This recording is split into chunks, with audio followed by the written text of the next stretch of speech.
এবার অন্যান্য খবর। গুরুত্ব হারানোর ভয়ে একটি দল নির্বাচনের বিরোধিতা করছে বলে মন্তব্য করেছেন বিএনপি মহাসচিব মির্জা ফখরুল ইসলাম আলমগীর।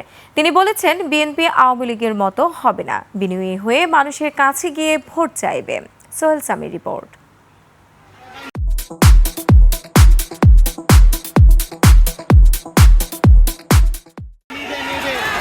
রাজধানীর উত্তরায় বিএনপির সদস্য নবায়ন এবং প্রাথমিক সদস্য সংগ্রহ অভিযান উদ্বোধন করেন দলের মহাসচিব মির্জা ফখরুল ইসলাম আলমগীর। সে সময় তিনি বলেন, জনসমর্থন না থাকায় একটি দল প্রধান উপদেষ্টার সাথে বিএনপির ভারপ্রাপ্ত চেয়ারম্যানের বৈঠক মেনে নিতে পারছে না। অনেকের পছন্দ হয় না, তারপর নির্বাচন হলেই তাদের বিপদ।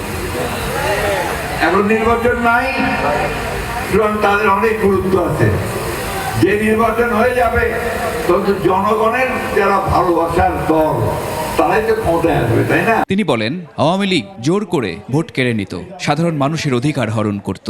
ওই জায়গায় তার সঙ্গে আপনাকে ভালোবাসা তৈরি করতে হবে, উইনার করতে হবে, তাকে ভালোবেসে তার কাছ থেকে ভোটটা নিতে হবে।